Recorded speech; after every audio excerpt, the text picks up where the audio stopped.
beep, beep. I'm a sheep. I said beep, beep, I'm a sheep. Beep, beep, I'm a sheep. Said beep, beep, I'm a sheep. You can tell what we've been watching. And then cut to us. Bye, everyone. Come back! You guys got here! Great, guys. That was the entire video. Nothing more to see here. The rest of the 2 hours of content, it's all just bullshit. Yep. You should probably leave now and spare your ears. Yep. Burp. And cue opening.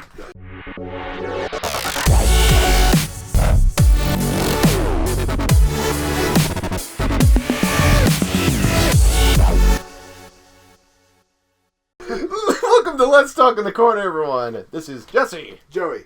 And I'm playing Lob today. Yay! Special guest Lob!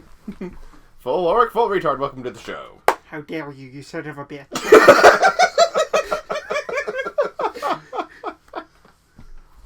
How dare you call me full?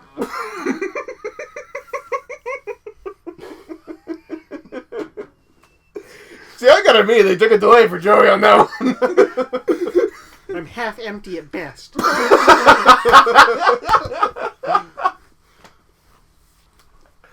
Oh, what a beautiful start. I love it. Oh, so just one thing before we want to begin. I want to make a quick correction. Is one of our past episodes, just one of the ones we were discussing on hobbies, I said that when came to World of Warcraft, you needed the starter edition came with the first 2 expansions, and you had to buy the rest of them. The correction is, the game is $20, and it comes with the first 5 expansions. So just want to do a quick correction on that. I was wrong. But other than that... Lynch him! How dare you be wrong by that regard? I know, I can't be wrong on the internet. Not only did you provide incorrect information on the internet, you also steal What? our money! Oh, right. Thieving bastard! How dare you forget? You didn't think we forgot, You're a did you? lying, thieving bastard. He's a liar and a cheat, gentlemen and ladies. I said that in the wrong order. Gentle ladies. Gentle ladies! I went for you know who you are. So many. And we've broken him already. I think this is our new record. Stop. Somebody find out for us. Really? How fast can we break Jesse? Just watch episode 4. We lost count on that point. Well, that was an endurance run. Yeah, pretty much. Just for how long we could keep you broken. Indeed. So it has been a week since we had our chance to go to LAN Fest. So we want to discuss about LAN Fest 2017 this year. Holy shit, that was a week ago. Yes, it was. Yes, it was. My God. I know. It's called time. Fuck it. No! Screw it. Screw it. Okay. Right, LAN Fest. So who wants to start off? Well, I suppose I will, since the drive. Yes, So, we rented a car here in Utah. It Yes. was actually a pretty nice car. Hyundai Santa Fe, I believe. Yeah. And if I said Hyundai wrong, I don't give a damn. Yeah. Hyundai Santa Fe. Hyundai Santa Fe. But, so, nature decided that it wasn't done with winter yet, for some god-awful reason. Nope, here on the West Coast it was not. It wasn't the West Coast, it was the Midwest. The Midwest is just like, have snow at the end of May. Enough to stick. Like, Yes. whiteout conditions the entire time we drove there. Not quite. It wasn't quite that bad. Honestly, for most of the day... okay, so the route we normally take, I-70 into Colorado, was closed off by the time we were leaving. So we went the northern route through Wyoming. So we were driving through, and about halfway through Wyoming, or not quite, a little bit less than halfway. It got foggy first, and then it shit on us. It got foggy, and then it was snowy, but it wasn't sticking to the roads just yet. Mm-hmm. So, anyways, we were driving along I-80, but the thing is there's this one part of I-80 that they closed down due to winds. Because it was stormy and windy, and the only people they would let through were people who lived in there. Yeah, the locals. Yeah. And supposedly they were saying it would, it was going to open up, at 10 p.m., but the cop on site that was, making sure nobody just ran past and continued on said he doubts that it would open. So, we went the roundabout way, which basically took a state route up to Casper, Wyoming, and then back down, which is like a 140-mile trip. Extra on what we were already doing. Yeah, yes. and when we got there and heard it was going to be until about 10 p.m., it was 1 o'clock. Yeah, it was a long wait. We waited there for about 2 hours until we went and talked to that cop that was guarding the exit. Yep. And he says, it's probably not going to open up all night. But yeah, we went up and around, went through Casper, and then back down. And you may want to look at a map during this episode. Yes. And then then came the start of our troubles. So, we were driving along the state route past Douglas. We were just outside of Douglas. And I was passing this vehicle in front of me. Unfortunately, right at that spot, there happened to be a slushy spot, which tried to push me into the car over. I overcorrected to get away from the car, and as soon as we hit solid ground, we went into the grassy divide. Now, fortunately, it wasn't like a stone wall divide or anything like that. It was just grassy, like a grass dip. Yeah, pretty much. Nothing major. So we drove in there and ended up getting stuck. Luckily, you missed all the... I missed all the mile marker poles and avoided any damage to anyone or anything. The only thing that was damaged was my root beer that I had in a cup holder. Yep. That went flying. And my pride. Yep. Yes. So we had one casualty. Yep. Wait. Thank you for catching on. You son of a bitch. Root beers is not a person. Come on. The only thing it did, it just got the case to my keyboard sticky for a while. Anywho, so we had to get ourselves towed 5 feet out of that. $350 later, we were on the road again. Yes, $350 to get towed 5 feet. So let there be a lesson, kids. Oh, God. Tow trucks suck ass. But they pull you out of ditches, so it's okay. Yeah. Yeah. Anyway, so we continued on. Then came nightfall. Then came phase 2, essentially. Oh, God. We were outside of Cheyenne. Driving along. To Cheyenne, by the way. Yeah, we were coming to Cheyenne, Wyoming. And it got dark. And pitch black conditions, blizzard going around us, and we happen to be nightfall, the snow decides to stick to the ground. Deep enough that I could not tell where the road was. The only indicators that we were even on the road were the mile markers that occasionally came up every 100 feet, and the faint and fading tracks of the car that was 2 miles ahead of us. Well, not mile markers every 100 feet, or else... Well, they're like meter marks. But... It's the reflector poles that you see on the side of the highway. Yeah. Anyway, not the point. Anyway, he couldn't see. It's basically a blizzard. It's pitch black. We can only see the tracks and those reflector poles on the side of the road. And we're just going along maybe 20 miles an hour. And it took us 3 times as long to get there. Because it was supposed to be, 20 minutes? We were 20 minutes out of it. But even with the adjusted speed time, it felt like way longer. It felt like we were at that for hours.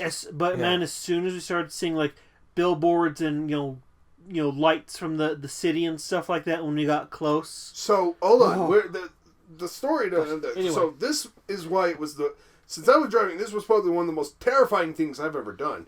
And what did not make it better was that every couple of miles on the side of the road there was a car and another car and another car, and it's just 1 mile had 3 or 4 different cars that went off in the road within that mile. No, yeah, they were spared out about a mile each. I saw them all pretty close to each other. Yeah, they were pretty close, but they weren't within a mile of each other. Yeah, I was just mostly focused on the GPS. I was just glued to my phone screen, right, ensuring that we didn't veer off on the path at all or anything like that. And also, then once it got really darker, then I was just looking forward just to be an extra spotter just in case. Yeah. Well, I had like an iron grip on the steering wheel. I'm pretty sure you left an imprint on that steering wheel. I'm just like, Pretty much. So we stayed at a shitty motel in the middle of the for the night. It was a bad one. It was bad. I mean, it was at least clean, but we literally stopped at the first place we found. yes. Yeah. It was clean, fortunately, no bed bugs or anything like that. So plus there. And it wasn't, they said like the heater was like a boiler, did you say Yeah, that? it was a boiler heater, and it worked when it got there. I mean, we had to turn it on, so it was ice cold. But the room, basically to shut the windows, they had towels stuffed in it, and then there was the window air conditioner, which was blowing air through it still. Yeah, it wasn't on, but wind could blow through it because and that was very cold. We woke up in the morning, and it was almost as cold inside as it was outside. Just about. Pretty much. It's like, I don't want to get out of bed. It's warm in here. Yeah. But needless to say, after that, we got back in the car. They'd cleared the roads. The plaza's gone Mostly. through. Cheyenne was still the center of frozen hell. It was snowy, yes, but the roads were drivable. You could see the asphalt. They were drivable, but yes, they were still had snow on the roads. It was kind of like after a bad snowstorm here in Utah. Yeah. Which, just to let you know, usually when we go on this trip, it's just one day, 8 hours to get there. This took like 12 hours to get to Cheyenne. And then it was another hour and a half to get basically to Castle Rock, which is our destination where LAN Fest is. Yeah. So yeah, that took way longer than it should have. Yeah. But once we got there after like an hour after it opened, so we didn't miss anything. And after that, we it was a fun trip. We had a good time there. My only gripe was that it felt like it went much faster. The stress and the stress of the trip there, kind of overshadowed the destination. Yeah, a little bit, yeah. So it's just like it felt like blink. Okay, pack up. Yeah. Fuck, Yeah. I mean, logically, I know I got a good amount of gaming in, and I did have fun, but it's just like the events leading up to it did change the tone. Yes.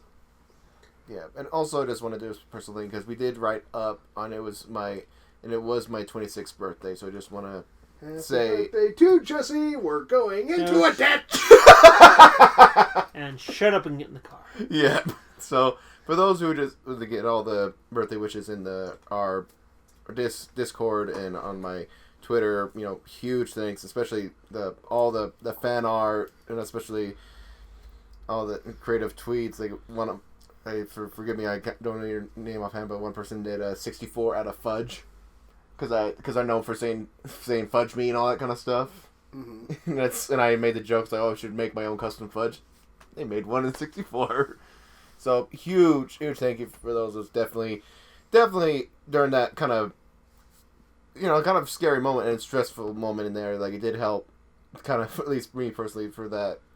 Basically that morale trial we went through. So huge thank you for all those who did wish me a happy birthday. But all in all, I have to say that was quite the adventure. Yes, it did. We did get to see parts of Wyoming I'd never been through before. Yes, that is also very true. Granted, we didn't see much of it. Yeah. At least not on the way there. On the way back when the storm was gone. But on the way back, I've seen all that before. So, except for the initial part. Right. Just so you guys are aware, if you are going through Colorado and you are taking the I-25 up to go through Wyoming to get to Utah, the fastest route takes you to a dirt road for about 5 miles. Yep. Yes, so dirt road is considered an official part of the route. And to prove this is true, in front of us was a semi. Yes. A semi with a trailer driving on to get to the state route that would take us up to Wyoming. Yep. That's fascinating. So I do actually want to switch gears to actually talking about the convention itself. Yeah. So, it basically just to that moment, like, once we got there, we just basically, when we left the hotel, we just went directly to the convention center. And it was basically at that moment, like, once we just unloaded, it was just, we were so, happy to be on, like, mainland. We're sitting down in a non-moving vehicle. And so it's like, all right, time to game. Yep. And, gosh, I'm trying to remember what was the first game I played when I got all hooked up. Mine was, I think, either Final Fantasy or Subnautica. Let's see. I think I played the Surge first. Oh, yeah, and I saw you play, and that's when I first, because I heard about the Surge, but I was just like, only heard, I never saw. I played the Surge while drinking the Surge. Yes. That's a whole nother level. But, yeah, I played that game quite a bit. Let me think here. I did some MechWarrior Online. We got a round of Guns of Icarus in. Yes, that's always fun. Yep, I got introduced to Heroes of the Storm. You're welcome. Because one of our... We never actually played with Killjack. He was coming around asking if any of us played it because he wanted someone to play with to get some... It was the Nexus challenge going on for the Genji skin, Diva skin, and a bunch of other unlocks. It's like, you guys still play it? And there was like, yeah, we play it. So we tried arranging to play, so it was just, well, we'll just play until he gets on. We messaged him through Discord to say, hey, we're ready, we're good to go. Never got back to us, just nothing. So we just... He does that. Which, by the way, Killjack is a friend I met online several years ago, and the person that introduced us to LAN Fest, and we're the one who we go visit him, stay at his house the first and last night, and hang out with him during the event. Yeah. And it is still so... It was when it's so funny, just like with the first few times that Joey played, he got MVP. And the best part is my girlfriend is just yelling, oh, what the fuck? Yep. Because, like, me and Loki have been playing it for quite a while. And here's this level 2 guy coming along. Yeah, this brand new player. MVP. Yeah. Now, do not get it in your heads that I am good at this game. I am not. No, We were playing against beginner level AI. Yeah, so... I am not that good. Yes. But it was still so funny when at one point you put it on Adept, and you still got MVP. I did. So shit. So that was indeed fun to introduce you, because like all like the MOBA stuff for me has always been my preferred, mainly because at one point simply the matches are quick. They're not like an hour grind, like basically dedication. There's just like a match can last, with a good team, maybe about 5 to 10 minutes. It goes on longer if you're doing very bad, and so is the other team. Yep. But yeah, and helicopter. We're doing something. You're kind of intruding on our production. Fire that man. Give me the Air Force. Give me his number. Fire him. Why? He interrupted our video. Lynch him. And also it was a fun thing. One thing we were our first time was basically we did take an SUV this year, mainly because we are taking bigger hauls this year to LAN Fest. Yep. 3 monitors for Mike and Jesse's TV. Yeah, my 37-inch TV. Oh, and his Oculus. And my Oculus Rift. Yeah, because we set up. He had his main desktop set up, and then at the end of the table, he had his laptop set up with VR, and we all took turns playing it quite steadily throughout the entire thing. Yeah, I just think that's fun. Like without saying a word, just one person would get on, and then as soon as the person got off, we would just move to the end of the table and get all hooked up. Yeah, and one of the best things since we're at the end of the table, there was room, and kind of commented earlier, it's nice to play Oculus Rift where we don't, usually we have a spotter, and some things have been punched and some things have been hit in this room. I am disappointed now. Why? I missed the opportunity to bring my Nerf gun to shoot Jeremy. Oh. Damn, I was going to bring that. I wanted to hear that whistle over the entire convention center. It's like, yay! Speaking of punching, we just tried the, this is Friday when we're recording this, and we just played the first ARMS beta. Global test fire. Global test fire. Oh, yes. And I got to watch Joey accidentally punch his Switch. That was funny. Hey, you did it not too long after. No, I didn't punch it. I kicked the damn table and knocked it over. Yeah, because they had their, the switches where, controls could detach and have their screen set up on their stands. And that's... I didn't see it personally because I was focused on my screen. I just hear... He punched it. It shows how straight... Not out of rage. I was just too damn close to it. And it still works and still functional. You didn't punch it that hard, though, to be honest. It wasn't that hard, really. Still funny, though. Whack! I bet you're not the first and only person to do that. Probably not. But that was fun. I enjoyed it. I don't know if I'll get it, but definitely if Jesse or one of us has it. I definitely plan on getting it. I had a blast with it. Yeah, if one of us has it, I can see us all playing that. Should we just take turns in doing it? Yeah. Man, so... And again, in terms of this recording, there's still going to be more test fires for this weekend as well. It's not just right. Today. Yeah, I know. So I definitely play. But I know it's going to feel weird because I know I'm going to be like talking on Skype with one of my friends. They're going to see me just punching. It's like, what you doing? Playing a game. And I'm very angry. Curse you, gravity! And as I'm trying to punch. Damn you, physics! Just don't punch your TV. Oh yeah. Yeah. Yeah, that's not as. I'm pretty sure that's not as stable as the Switch's screen. Which is kind of funny to say. Giant HD TV Switch. Yes. To be fair, though, to the credit of Nintendo, they build their stuff very ruggedly, especially the portables. Yeah, as in the TV, they're not Not so much. Yeah, way different than punching a Switch. But yeah, Nintendo does make some pretty sturdy consoles. Yeah, I think they said that like the 3DSs, or at the very least the XL, they put the standard where it has to be able to be dropped repeatedly from like chest height to the ground of a normal height person. Mm-hmm. And that's pretty impressive. But you have to think a lot of children are going to have it, and not known for stability, children. Yes. Why do you wave your hands like an evil scientist? The maker of the like.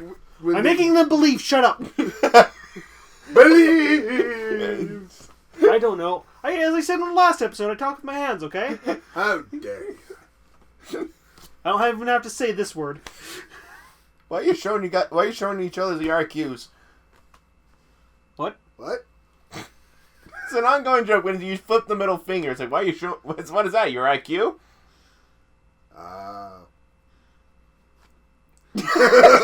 I'll show you an IQ. For reference, he did the backhand. It's right. You know you're choking me now. Feel good? Much. We'll see. What? He actually made my hands tighter than I intended. When I just joke strangle Jesse, I don't actually grip that hard. No, you don't. It's more like I rest my hands on his neck and kind of shake him a little. That's about it. But when Mike put it on, it's just like I feel my hands constricting his neck, and I'm just like, okay. It's his fingerprints in his neck. So you are the SL cop. I thought we established this. Yes. He's just confirming further points. Yep. Hey, at least we have audio confession that it was your fault. You didn't think that over, did you? I plead the fifth. Now. So, I'm trying to think of any... Oh yeah, it's just like the other things that happen is Mike having his 3-monitor setup. I have my giant TV. Like both me and Mike have our animated backgrounds for our wallpapers on our computers. The wallpaper engine. Yes. I know some of you have it now. You're welcome. Yes. I remember immediately, when after you showed that to me, I was like, wallpaper engine. Then I bought it, and then everyone's like, why? Because you see, it shows up in Discord of what you're playing. So I get comments. It always shows up if you're not playing something else. Yeah. So I got so many people messaging me. It's like, why is so many people playing this dumb engine? It's like, you don't play. It's pretty. It's pretty. Yep. We had a couple people come up and talk to us about it, especially Jesse, because he has what's her Mercy. face? Yeah, he has an animated Mercy on his screen. Yeah, Mercy from Overwatch. And they're just like, how? Yeah, exactly. Although I, whenever, like a couple times when I left my computer, I put all 3 screens up with the Gandalf with like the sexy sax music going. Yeah. All 3 of my screens with him nodding his head. And Joey said that somebody stopped, or there's like people walking by and they like stopped and like, the fuck? And then they continued on. Yeah, they didn't actually say anything. It was just this group of like 2 guys that came up, stopped, and just looked at the screen for a minute, and I could just tell they were thinking, what? Yeah. And then it's like, all right, carry on. Yeah. And that was about it, but yeah, that was amusing. Yeah. And also, like, while I was there, I bought a new Corsair mouse pad that I'm programmed to have like a rainbow effect along with my rainbow emitting keyboard. So your rainbow emitting computer. Yeah, then my LED rainbow rainbow LED lights on my computer. So like I have like rainbow everything with a giant TV. I'm like a spotlight in this end of this table. So it's like a moment where I was telling the guys earlier where it's like I'd be so focused on a game and I, like when you're feeling you're being watched. I felt that a lot, and so I was like, must stay focused on the game. But pretty. I know it's pretty, but it's like I'm not used to that because I'm so used to just That's why I can't have Gandalf on my side monitors if I'm playing or watching something. God, that is so distracting. I tried it once, trying to watch something, and I just kept peeking over there. Because it is like looking right at the camera, so it looks like he's looking right at you. Here's the twist. Gandalf was nodding with that like smile. It's like, yeah, while he was watching porn. No.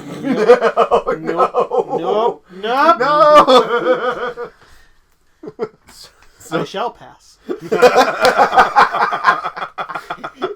So it's definitely fun, and one of our traditions at LAN Fest is playing Crisis Wars with Vader.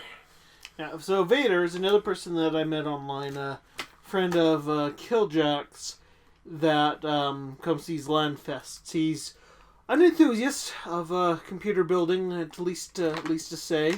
Mm-hmm. He's also an enthusiast of Twitch-based games. Yes, old Twitch shooters. Crisis Wars is one that we always play there, and we'll usually get a team like 15 or 20 versus him alone. Yes. And he this wins. year it was like 10. Yeah, I know, it's a little less here. Yeah. But yeah, he wins, and we talked about this a little bit last time. This time it was about 10 of us versus him. I got the most kills against him. We still lost. Keep in mind, we lost terribly. You got 5 horrifically. kills? Huh? You got 5 kills, I think? 5 4. or 6? 4? No, I think I got 4 and you got like 5. I know you were one up. No, I got 6. That's right. Yeah, you got 6. Yeah. I was going to say, none of those numbers sound right. I know I got 4. I was in second place with 4 kills next to his 30 plus, if not more. Yeah. But dear Lord, that guy can maneuver. Yeah, but I remember... The reason why that's such an achievable feat for him is because Crisis Wars has a feature where basically there are 2 types of abilities you can do. Wall jump, which is basically where you run up to a wall, and in Crisis Wars what happens is your character will kind of push off of it when he runs up to it. And so what you can do is you can basically trick the system if you push down.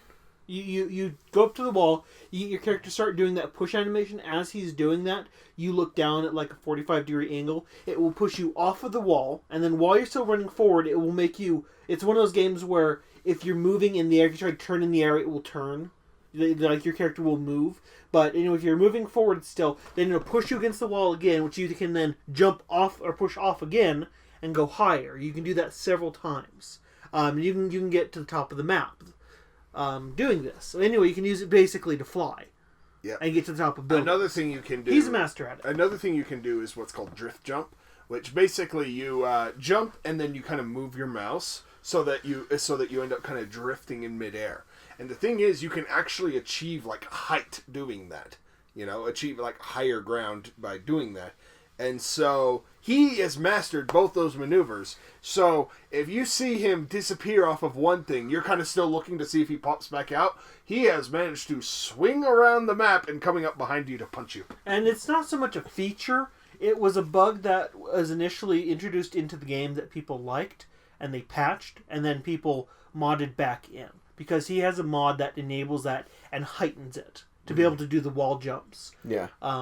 But yeah, it's still something that was part of the original game. Yeah, and it was just fun for me. Like, my goal every time is to at least kill Vader once. That's always been a goal. And just like, if I just get at least one kill, I'm satisfied. And this year is one of those moments. As soon as the match started, I went to YouTube, found got my Ace Attorney music, cranked it, and I just went. It was so satisfying. I was just like so focused. My music playing as I'm coming for you, Vader. I'm coming for you, Vader.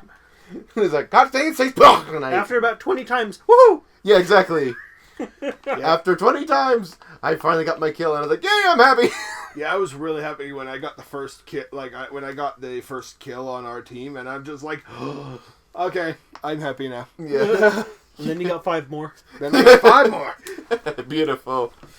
But another game we got, we didn't actually end up playing it, which I'm somewhat disappointed in the fact that we didn't. But I don't think I don't think Zempath's guys wanted to play it. Right. Like Ghosty and all that. But so there was another game that we got. So one thing that happens is at these games or at these LAN Fests, occasionally people want to play games with other people, and a lot of LAN games are actually older games, and so a lot of them are DRM free. So people will say, "Hey, anyone want to play this game?" It's like, I can get you a copy. So they put it on a flash drive, share it, and we just play the game, and people play the game. Mm-hmm. And one game that we got was Supreme Commander Forged Alliance, which is a RTS game similar to like StarCraft. Mm-hmm. And I played a little bit of it, and it's actually pretty fun. But it got me totally into a StarCraft kick. Oh yeah. And one thing I definitely noticed, I don't know why, but it's one thing I noticed at the past two LAN Fests, excluding this one that I went to, the previous Battlefield game is on sale, and it's like as if they know or something. I always find that weird. Like, Battlefield 3 on sale. Then the next year, Battlefield 4 is on sale, and it's like, and then that's why. So this year, the Battlefield 1 is on sale. So like, all right, might as well get it since they have a server here. So it's always so satisfying because I'm not the best for first-person shooters. I say I'm a bit on the above average. So it's always so satisfying because usually when I get into the server, it's just a sea of level 100s, and then one level 1 comes in. And it's always they always imagine, crap, such a noob, and then I just come, and like, usually I get destroyed, but there's always those few moments where it's like, I usually hear at least once, like, how is this level 1 killing me? and it's just not because of skill or anything. And I remember my favorite one was the last LAN Fest when it was Battlefield 4, where I was going to capture an enemy base, and then I heard over my squad intercom say, "Hey, Crumpler, there's a person over there." And like, immediately after he finished that sentence, I shot him. It's like, "You mean that guy's dead?" And it's like, it was just dead silent after that. So yeah, I'm not very good at first shooters, but I have my moments. That's kind of how I am. Occasionally, this one moment of epic awesomeness that it's like, yeah, I'm good at this game. And then 5 minutes later, you are slaughtered. Yes. Because fate likes to remind you that you are a bitch at this game. Yeah. There's always somebody better than you. I mean, you see this stuff like in StarCraft tournaments. People have like an average of like 400 actions a minute. Oh god. And meanwhile, like, first time players, people who are just casual players are like click, click, click, click. But these are people that are with their buttons. It's because they have like mass micros set up, and Well, a lot of it is because they've memorized the shortcut commands. Right. The thing is that in the tournaments, macros are not allowed. True. It's just pure shortcut commands. You know, like A to create this, unit or whatnot. You know, they just have memorized the shortcut commands to such a degree that, It's like they're typing. Pretty fast. much. And so, it's kind of interesting because it's like there's, like, players that are, like, really good at the game. They get like, $400,000 a year out of, like, sponsorships and prize money and stuff like that. And it's just like, shit, I'm not that good. And even then, it's like always that risk when you become the esports. It's just hoping that your game is relevant. Because there's nothing that, granted, you become so good of a game and then, you know, the esport gets dropped or doesn't get the support it needs. And it's like, or if it's like something in a series, the next game in the series, so you got to be good at that because when that previous title may not be supported. And that's always that risk where it's like you got to either adapt or hang up your coat and find something else. Yeah. So that's esports, like, you see all the praise for it, but it's in the end, it's like... It takes a lot of dedication to be good enough at a game to be good at the esports for it. And also just a matter of, you know, sometimes luck for that game to stay relevant in the esports vision. I mean, a lot of the games that people do, like, get into, like, some games people have the idea of, let's try and make this into a major esport, you know? Yes. But they never really succeed. But games that do succeed in that, you know, stuff like Super Smash Brothers, StarCraft is probably the biggest and most famous. Yes. I'm trying to think of another. It's like saying some of those StarCraft tournaments. It's like a freaking show. Oh god, they have like stadium. They have like the players' booths, you know, that are like decked out and like completely isolated, so they're completely soundproof. You know, big monitors so people can watch the game. You know, from the end. Like stadiums. Professional commentators commentating on the game, and then like a 1,000-person stadium that, you know, is just sitting there watching this game. Yeah. You know, people going and watching this tournament, and it's like they get really like into it, and it's I'd actually love to go and spectate at one of those, just because. Well, if we end up going to DreamHack, they do that. I know. There, so there's another. LAN Fest type of thing, or LAN Party type of thing that happens in Colorado in October this year, called DreamHack, and it's thousands of people. Part of it is LAN Party, and part of it is just tournaments. Basically a computer gaming convention. Yes. You know, it's not just restricted to LAN Party, it's not just restricted to tournaments. There's a lot of things. It's basically a like love letter to all things computer gaming.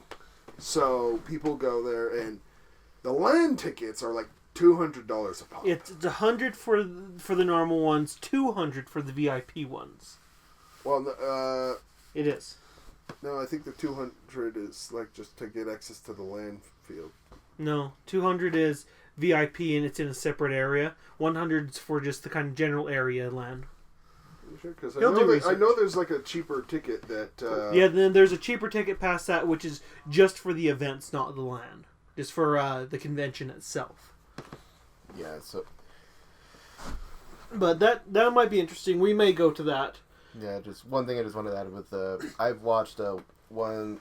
I cannot remember the year, but I remember it was basically I was showcasing the StarCraft tournament, and basically what happened, when they introduced this Zerg player, it was basically it was like the glass stage with like lights and monitors underneath, and when they introduced him, he's a Zerg player. They did the whole thing as he was walking, like the Zerg like kind of like mutations like were animating behind him. Oh, it's like I said, it is a show at some of these StarCraft tournaments. It's like one of those things. This StarCraft tournament, you know, don't be afraid to watch like the introductions. It's like top notch. I always thought there was a job we all worked at called Vivint for a while. Yeah. And I remember one Sunday I was working there, and they had the big game up, the football going. Yeah. They had no sound on it, but they had those going like on the call center, so you could watch that. And I don't watch football, but it was nice having that up there. But my thought is I'd seen that there was a StarCraft thing going on like a big StarCraft event. Yeah. And I was thinking, it'd be alright if they played StarCraft on all the TVs. I'd love to see a StarCraft, Yeah. a couple StarCraft matches going. That'd be interesting.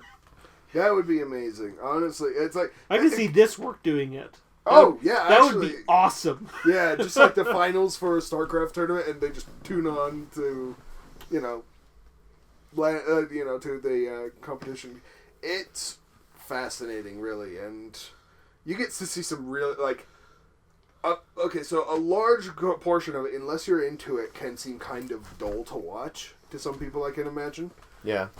And then there are a couple of times when it's just like the action picks up and it's like, oh, this is cool, but not everyone would actually really enjoy it, it's kind of a thing that's just like, okay, just watching these players click things, but to someone like me, it's like, I enjoy just watching these people just really, like, these are people who have trained themselves in this game so hard, these aren't like casual gamers that picked it up and got good, Yeah, this is like, professionals.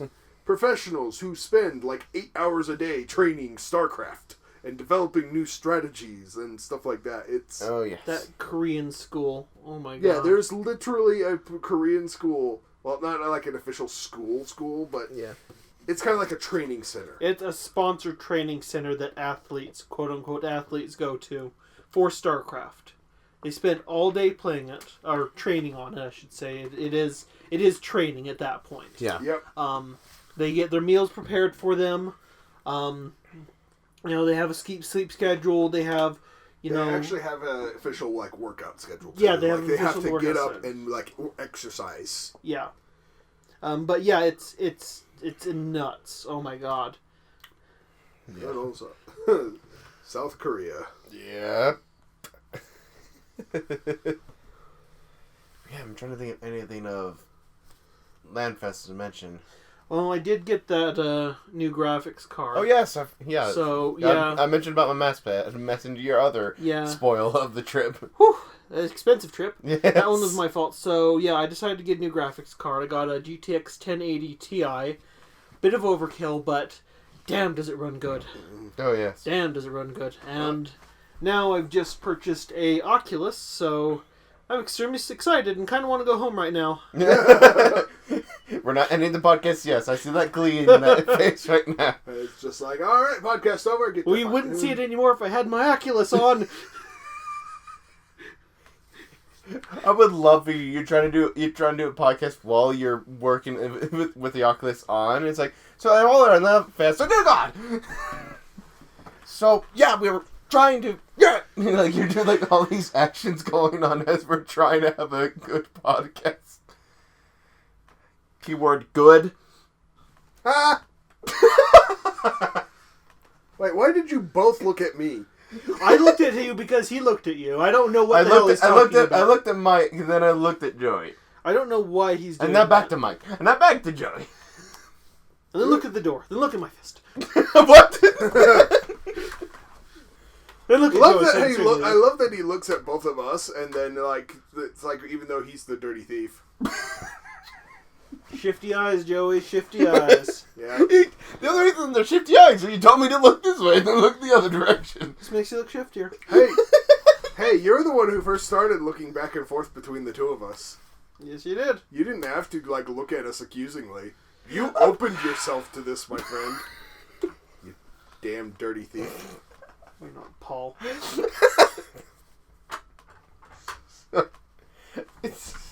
So, any else to add towards our LAN Fest trip?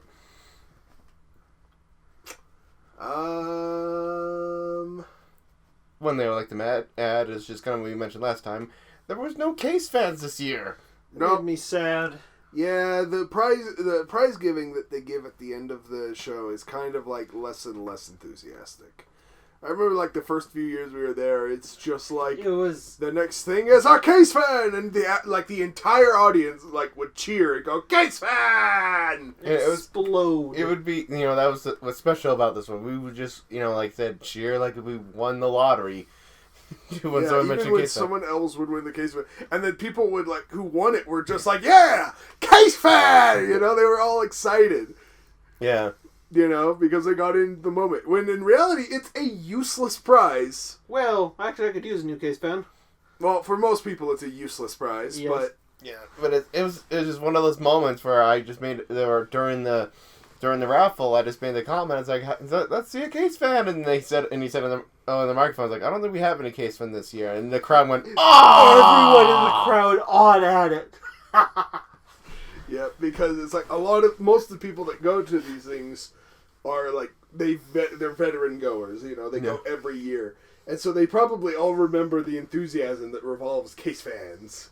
Yes. You know, mouse pads are okay, but they don't have the same life to them. No, they don't. They tried, but... Yeah, they try to push a mouse pad. So again, it's just one of those things, like, when case fans were introduced in that way, like, it became a thing. You can't replace it. Yeah, they tried. I mean, it was a mildly successful one year where people were like, mouse pad! But it's just like, not as It was good. only one. Only 1 year we did that. Yep. Yeah. So, and of course, I won a new Logitech gaming mouse, and I was very happy because I was actually kind of needing a mouse because I just had a wireless World of Warcraft mouse, and it's starting to do with, I don't know what's causing it, but there's like at some points it'll stop responding, and the only way to fix it is to unplug and replug in the receiver. There's a 50-50 chance that it will just totally just do the whole like, oh, something went wrong with your PC blue screen. I don't want to say blue screen of death because I think that's overused now for the wrong thing. Because people say blue screen of death when we grew up, that means like your computer is done. Yeah, now when your computer goes blue, blue screen of death, and I first, there's the first initial reaction of just like, I'm blue, I'm deep down. What the fuck is wrong with you? Sorry, that went through my head. I had to say it. And I swear you did in the voice of Blob too. A little bit, yes. Jesse. Hello, Sword. Yes, hello, Sword. Hey! Oh, this is pretty. I'm guard, son of a bitch. Come on! Let's not do that. Put the foam swords down, please. No. Not on me! Here. No, stop. I knight you. Knight him! It's not how you knighting him. You don't. That's not how you knight someone. We just whap him on the shoulder. Just hit him on the shoulder repeatedly. It's like whack, whack, whack, whack, whack. Audience, I knight you. Imagine it's right to them. Sound like you just. It's supposed to be each shoulder, so it's like You get the other right one, I'll get the left one. This is not a surround sound mic. it's picking it up. That's not the point. You've been knighted, the clan of Crump. No, the clan of the corner. The clan of the... That sounds bad. The knights of the corner. As long as there's no... Knights. As long as there's not another can there, I'm fine with it. That's how it's spelled. Knights in the corner with a K. Oh God.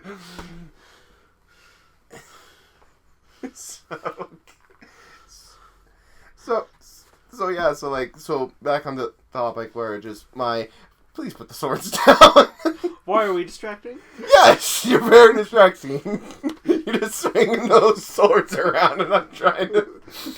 Continue! Okay, fine. So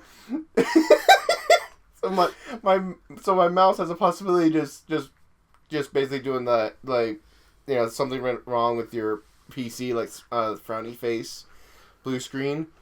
So, and then it just, especially when that happens in a live stream or recording, that's superbly, embarrassing. So luckily that this new mouse has totally fixed that. So I was very happy in winning that. And even at one point, like, while we're at the LAN Fest, as I said, it's like, what did I just say about the freaking swords? You hit the Master Sword with the Master Sword. Yes, you hit the Master Sword against the Master Sword painting, don't you dare! He touched it. But just the tip. Stop this. This is oil painting, please. I don't want that ruined. That was an accident. I didn't actually mean to hit it. I'm sorry. Except for the second time. What about the other tappity tap taps? Because I wasn't going and hitting it. I was just like, So I came on with a new mouse pad and a mouse to go with it, and And again, even though the journey there was quite the adventure, I had a very great time. My wallet hates me. As does mine. Yeah, so it was definitely an expensive trip. A lot has happened, but we made it home. We made it home safely. Yep. And then when I got home, I had Fire Emblem Shadows of Valencia Echoes waiting for me, and I've been playing that since. yes, and I had my copy delivered at Killjack's, which he was more than happy to have that delivered to his house on when it came out. So that was fun to be able to plug my 3DS capture card and put that out on my 37-inch TV. Yeah. So, anything else to add for Lentis before we move on to our next topic? I can't think of anything really. Nope. Think we about covered it. Alright, awesome. So, our next topic I just want to start a discussion is... I usually get into some debates with some people in our Discords and sometimes in Twitch chats of the use of walkthroughs, and with the subject that some people are very vocal about is if you use a walkthrough, you are cheating. And I just want to bring an open discussion with you guys about it. As for me, like, I'm usually pro walkthrough. I foresee it's like my analogy I usually use is like a textbook. You can go through the entire class without using the textbook. But it sure helps when you have to when you need it. Some people may be able to go through it without it, so no problem to them. So that's usually my viewpoint on walkthroughs. I don't see them as a form of cheating at all. I just see it as just that it is a guide. Guys. So when I was younger, I was much more using the guidebook. I actually used to get the guidebooks for a lot of games, mostly the Pokemon games, mostly for the Pokedex and like levels. Yes. But as like later on, nowadays, it kind of depends. When I first play a game, I like to play it without a guide. Because unless I get like completely stuck. But I'll spend quite a bit of time trying to figure it out without it. Mm-hmm. And so because I kind of like the experience and the adventure. Then I'll go through and play it again, and then I'll kind of use a guide, mm-hmm. To decide, okay, what do I, it's like, okay, so how do I get this, I missed this, or, I look online, see that there's something I completely missed, that it's like a really awesome sword or item or, treasure, mm-hmm. but I never actually got it. So, then I'll use a guide. Calling it cheating, I wouldn't really so much as saying that, because, in one sense... it is. It's telling you how to play the game and how to win. But then again, at the same time, you still have to have the skill to go through it. Yeah, a cheat is more like entering something into the system that basically makes you overpowered or grants you a special boon that makes the game, like... Well, then again, a guide can show you where that is naturally and how to get to it, even if you're not supposed to get there yet. But that's not like entering in like a cheat code or something, Yeah, it's just like... revealing something you may miss. Right, and now, for the most part, I like with Joey here, I like to play adventure games or games that don't need, or games that would you really benefit from a guide, like the Surge I've been playing. It's kind of an open area and you choose your path and stuff like that, and I'm not planning on using any sort of guide. But at the same time, when I played through the original Dark Souls, I played through about a quarter of it without a guide, and then I ended up leaving it for like 2 months or so, and coming back, and I just followed a guide for the rest of the time. So I've used the guides, and I've used them fairly recently, but I do like to try to figure things out myself. And the part I was stuck on in the original Dark Souls when I started using the guide was the that dragon that's in the sewer. Oh yeah. I couldn't beat it, and I looked up a guide on how to fight it, and that made it extremely easy. You just Yeah. have to know how to avoid it, basically. Yeah.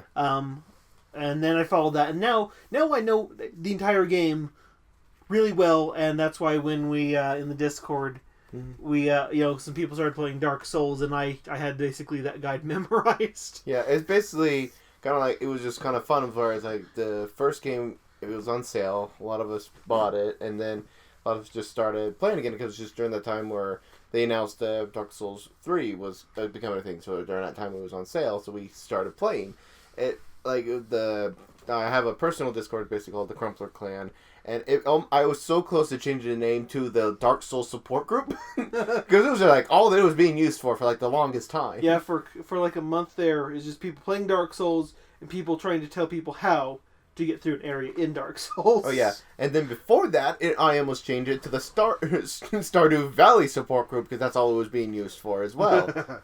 It was just so many people getting into Stardew, and it was just everyone just giving helpful tips or how to get this and so on and so forth. Yeah, and for me, like, I'm very vocal. Just whenever people say like, "Oh, using a walkthrough is cheating," I'm usually the person that get immediately irritated. Like, it's want to be like, "No, it is not. It's just like the way to help. It's completely optional." And then whenever I saw another point is like, "But walkthroughs can spoil the game," and I would immediately say, "Then don't read ahead, stupid." Yeah. Yeah, but still, part of the game, in my opinion, is being surprised and trying to figure things out. It depends on the game. Like, for example, Stardew Valley, for the most part, I didn't really bother. I just, like, if I wanted to know, it's like, okay, where, what's the recipe to make this thing? I'd go and look it up, or that kind of thing. Or it's like, what items does this villager like? Because, it's one of those things where it's like, it's not like it's a huge surprise. Yeah. It's not like a story surprise waiting for me that I'm going to spoil by... Yeah, and usually... I'm talking more about kind of like walkthroughs. Yeah, as opposed to like guides, because Stardew Valley doesn't have really story. I mean, there is an overall story to it, but it's mostly just farming, and there's things you can do to make the villagers. And it's usually your story, right? It's your story. It's not an epic overarching, like fantasy or or something like that. Yeah, and usually there are spoiler-free walkthroughs out there as well. True. That you can specifically search for a spoiler-free one as well, and that's for me. Like, that's specifically what I did when I was playing through the Ace Attorney series. I mostly say I would have never beaten any of those games without the use of a walkthrough, because it's basically they put a lot of adventure game logic, and what I mean by that is just sometimes it's just the answer. It's way beyond like normal logic sometimes, or there's some things that are scripted. Like for example, this is not any of the games, but I'm just saying an example where say you find a knife on a table, and in the game you say, "Oh, there's a knife, let's expect it," and they say an officer stops you. It's like, you're going to contaminate the scene.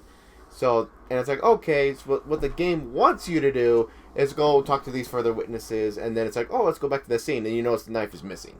There's some things where a game wants you to do something certain ways, when like up front there's an answer. Yeah.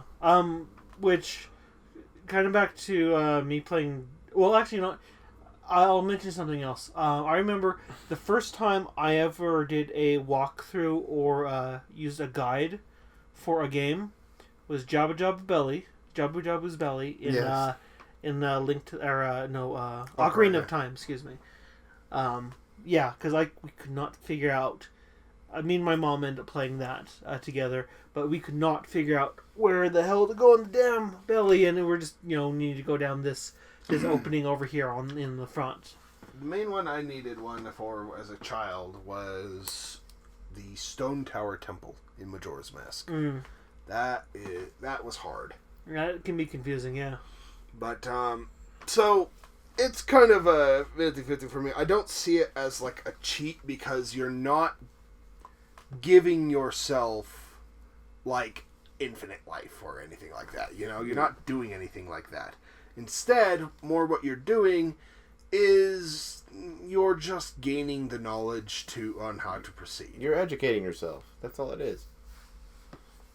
I don't know. I still try to play any sort of at least adventure game or a game that has some sort of a big story without a guide.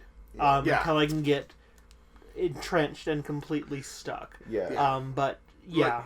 Like, as an example, like one thing we were talking about earlier, StarCraft. For it, I'll use a guide to learn like good build orders and stuff like that. For the story itself, I don't bother with a guide, because... Right, well, build order and stuff is just kind of basic knowledge that you need to know when you would learn while playing it, and it's not really something that you can't... It's something that you need to learn for the game. That's... Yeah. I don't know, that's a different kind of guide, really. Mm-hmm. For those kind of strategy games like... But it's like, for Pokemon, I primarily used it for, like, okay, what level does this Pokemon learn this skill? I didn't really use it so much for the guide for where to go. That I enjoyed more just learning dynamically, I have looked up where can I get this type of Pokemon. I have looked that up, yes. Yeah. Just stuff like that. Just usually you just seeking for knowledge, and we're in that day and age where you can look that up, and also kind of one of the things we got to mention, like, it's not a cheat, and that's something that has almost pretty much completely died off, is cheat codes. Yeah, you do not see that very much, but I remember as a kid going, cheatcc.com and looking up cheat codes for, whatever game I just got and stuff. Yeah, and usually sometimes I would, pick up a code book, so like when I was out and about, didn't have access to a computer, I would consult, cheat codes in there. And that one thing that was in adventure I see now, when I see cheat code books, they're just listing achievements and trophies. It's like, do you know? Like, I wanted to just like flag this for like false advertising. It says on the cover cheat codes, and they're just listing how to get achievements. Yeah, pretty much. It's like, that's not a cheat code. Yeah, so that's and kind of like I said, one of the most notorious cheat codes: up, down, down, left, right, BA, start. The Konami code. Yeah. There's a reason why that's notorious. Contra. And you have to say it like they can't say, "Oh, Contra." You got to say Contra. Contra was. You said it wrong. Shut up. You have to say it like a movie announcer. In a world where there's Contra. Contra. And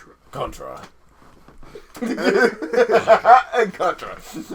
So Contra was such a difficult game that the creators, Konami, actually had to implement the Konami code so Contra was so difficult the developers couldn't beat the game without that code. Yep. And so while it is possible to beat it without it, people have done it. The Konami code was actually just something that was kind of released with the game. And ever since then, so many game companies have released released games with the Konami code added in it. And the Konami code usually does something either to make the game easier. It just gives gives you 30 lives in the original Contra. In the original Contra, it just gives you 30 lives. But in like various games, there are all sorts of effects. Some actually are detrimental. Like some will just flat out like do something that will end up killing you.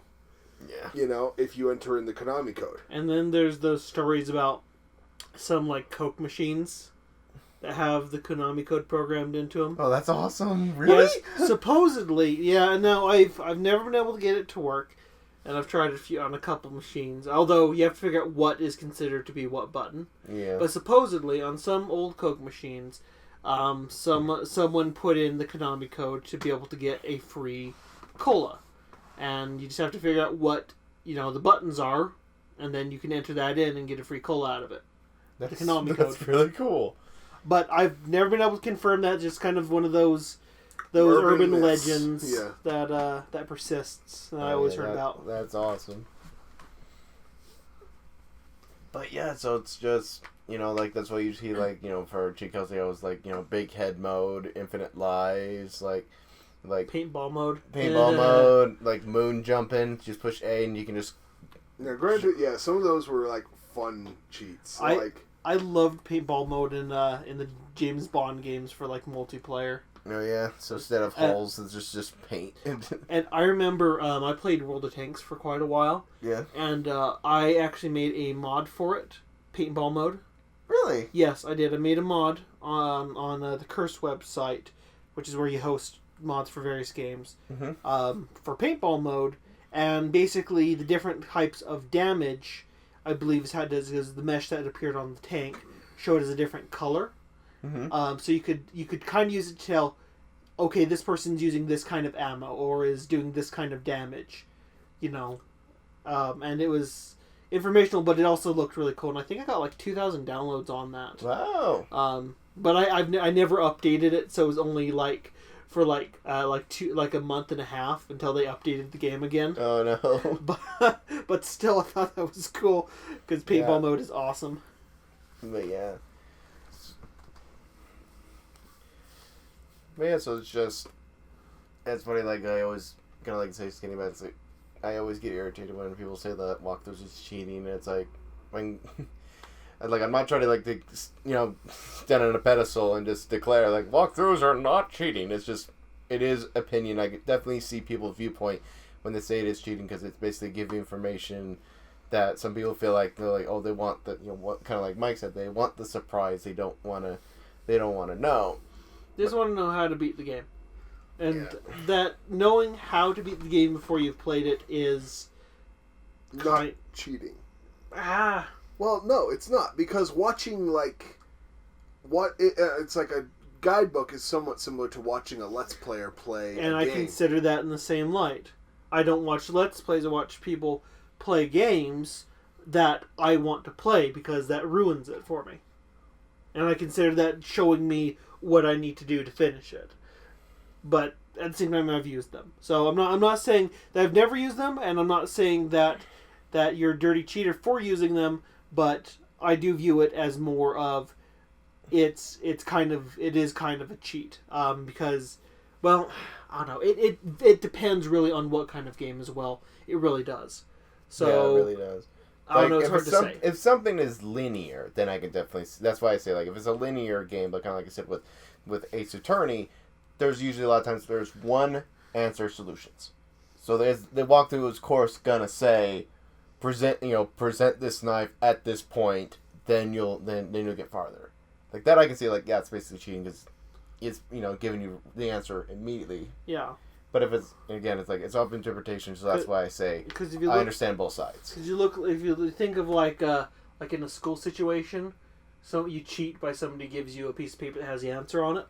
Well, that's the entire thing, though, is that if you, like, study beforehand, for example, and then you go and perform the actual exam, and you do it by memory from what you've read, that's not cheating. I know.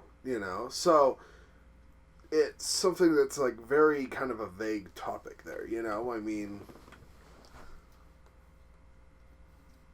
because it's now granted it's like I mean, I prefer not to use it for, like, The Legend of Zelda Breath of the Wild. I hunted down every single shrine without a cheat code, without looking it up. I bet you wouldn't do that if you're looking for all the seeds. Fuck that. No. Oh. Come on, there's only 900. Yeah, I got to 157. I'm good with that. Yeah. So, although I'm probably going to going back and playing that game again when the summer DLC comes out in August. Definitely. Yep. That new shrine looks cool to fully unlock the Master Sword and everything. Or is that out already and it's the other one that's coming out later? I don't know. I'm not the Zelda guy. So, it's Trial of the Sword, and it's kind of like the Shrine of Trials. That's what I'm talking about. That comes out in a few months. Okay. I haven't actually looked and see what's in it. All I know is the end result is you get the more powerful, like the Master Sword gets powered up. Basically, I don't care. Okay. I won't say anything. It's It like unlocks you something. don't spoil that for me, and I don't spoil Ganon for you. It unlocks something for the Master Sword, and it looks really cool. It also Turns into a chainsaw. yes, That I know is false. So a pin is stuck in the middle of it, and just the tip spins around like a giant pinwheel. It separates and turns into a whip. Yes.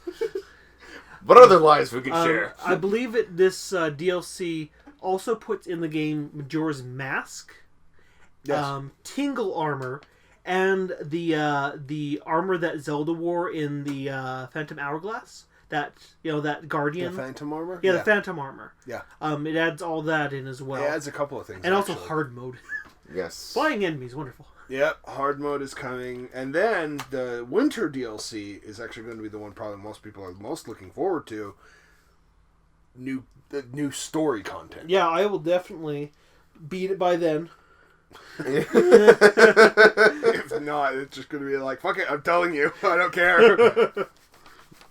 But yeah, that I'm looking forward to because I'm very curious to find out is that additional story content during the game, after the game, before the game, you know? Well, if it's during the game, it doesn't matter because you when you fight Ganon, don't you just go back and it's like you're at the beginning of his. You haven't fought him yet after you beat him. Huh? No. Once you beat him, then he's beaten in the world, but you can still wander around, or can you go and fight him again? So what it does is when you beat Ganon, all it really does is put a little star next to your save file, but you're put back to the moment the last place you saved before fighting Ganon. That's what I just said. Yeah. So it doesn't matter if it happens during the game, like during the events, because once you beat the game, you just go back to before you fought Ganon.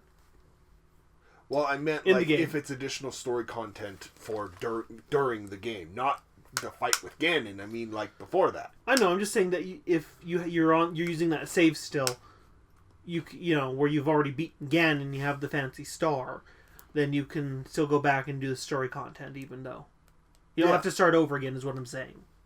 To do it. Yeah. That's all I'm saying. But yeah, no, that'll be cool. I'm wondering what they're going to do to expand the story on it. Hard to say. Yeah, definitely hard to say. I mean, some are arguing it's like, is it possible they're going to do like a 5th Guardian Beast or something? Or I somewhat doubt that. I do too. Unless it's like Because they a have to have a true whole new rogue area. guardian, like a true rogue guardian. Well, they could easily add like a new like buried guardian or something, you know, that is like never found by the Highlands. You know, and so I'm just wondering where would it be? Can't be in any of the areas that the other Guardians are in. well, there's that southern region, the tropical region. That is true. It's a coconut guardian. It's a Dragon Guardian. A coconut dragon guardian. Oh my gosh, that's an amazing visual I just got right there. You just imagine like a Japanese dragon with no wings with a coconut head. Yes, exactly. Okay, we're on the same page. Yes, thank you. I mean, that's a possibility, but again, think- unlikely. Kind of unlikely. Very unlikely. No, I meant the coconut dragon is very unlikely. That's what I'm But I talking meant about. like the additional guardian beast. They've is already made up one dragon. In D&D, I convinced our caravan that our characters were protecting that a mushroom dragon existed and had flown over our camp, causing hundreds of thousands of mushrooms to spawn in our path. Yeah. But yeah, it's hard to say what exactly they will do for that. Who knows? They might say it during E3 coming up. That is also very true. Yeah. I keep forgetting about E3. Because I remember before, it's like, I would set the date, get everything set up, but now it's like, oh yeah, this is coming up. Yeah, before, like, when I was a console gamer primarily. And we were but peasants. But When I was peasants? Yes, but peasants. When I was a primary console gamer, E3 was like, oh yes, I wish to see this. Now, I'm not as interested. I mean, I watched it last year because it had just nothing but Zelda, and that's all I watched. I don't really pay attention to Sony or Xbox's press conferences, I watch Nintendo's.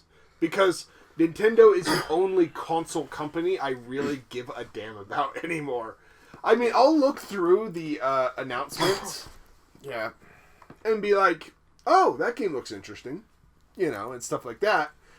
You know, because sometimes a Sony or Xbox conference will showcase a game that looks really interesting and is hopefully, like, I hope you're on the PC, though. Yeah, some of them are, you know. So they do announce some PC games during E3. There is, in fact, now a PC press conference at E3.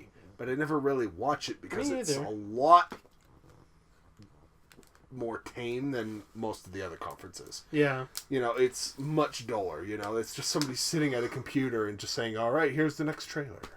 Yeah, and that's one of those things that definitely my traditions changed. Like, I remember, like, the moment I was, in like, my first year I was given cable TV, after convincing my mother, it was like the moment I heard, you know, E3, we'll have on X-Play, and it's like, I try to get, you know, I got days off from work. If I worked on those days, like, I would set time aside and I would sit down and watch. And, you know, I dedicate time. But now, the tradition has changed to where usually a streamer would be, you know, be just doing a stream of the press conferences, and they would just be either riffing or just giving their comments live as it's going on. And also, that's one of them. And then other people are usually... Pro husbando. Stop distracting me. So, you know, another thing I like to do is just go on, just watch it and Pro waifu. That's Jesse, not That's true. Jesse wants to be pro. Jesse's on bottom. We've agreed with this. Jesse wishes to be pro waifu. Have conference well, also Twitter open, because usually the people I follow are doing the same thing, just in text form. And it's always fun reading people's team. Either it's like, oh, I'm so hyped for this, either you know, excitedly or for sarcastic reasons, and usually, you know, you'll give in their live comments on it. And now it's like, that's what it basically has become. Before it's like setting time aside and dedicating time to watch it. Now it's just feel like I'm in a group of people just making comments as the conference is going. Yep. It's just kind of... In fact, I think the only thing that we all gathered together to actually watch was the Switch announcement. Yep. Like, we had like 5 people just sitting there watching the Switch announcement and holy commenting shit, about it. The Twitch chat was nuts. Oh, God. I just went full screen because there's no use even trying to read it No, anymore. yeah, I don't bother. 5,000 people in chat, and, you know... Emoticons, all that just going on. Yeah. Although, my God, I like nerdgasmed when the Breath of the Wild trailer came out. Oh, yes. And I still remember, it's like, as the trailer was going on, and I remember hearing you, I was like, if this is not a launch game, I swear. And it was funny, but there was a little delay on your end compared to my end, and I just saw the date. And I was like, Joey, it's a launch title. Wait, what? Then, yay! just that immediate, yay! That was a fantastic... I still go and watch that trailer because, God damn, it's a good trailer. Oh, man, but, yeah. But the thing is like, I'm interested in E3 this year because I want to know what Nintendo's going to do because, like... I've heard rumors that Nintendo may be doing something regarding the Switch at it, and I hope they do. They really should, because they have a good lineup of games coming, but I want to hear more. Yes, and we keep hearing new ones get announced. The Monster Hunter Double Cross coming out for the Switch. Thank God. I wanted that. I commented that, actually, in one of our previous podcasts, that it's just like, I really hope Monster Hunter comes to the Switch because and we all agreed, like, yes, we want it on the consoles and again. it is.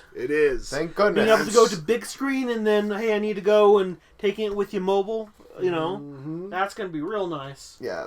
Because I've only ever played it on the XL, and it'd be cool to do it on a big screen. Yeah, I actually played Monster Hunter 3 Ultimate on Jesse's Wii U, because he has the game on the Wii U. And then you can transfer the file onto the 3DS version. Yeah, but this is a lot more convenient, because you can just be like, alright, take it with me. Yep.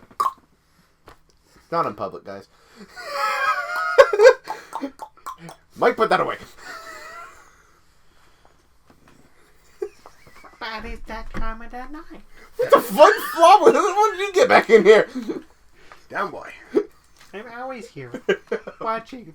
That's scary. Quietly. And sometimes not. So, yeah, I just remember, like... I just imagined, like, the Christmas song sung by Lob. It's like, I'm watching. It's like, I see you when you're sleeping. I see you when you're sleeping. I know when you're awake. I know if you've been bad or good. For God, you masturbate.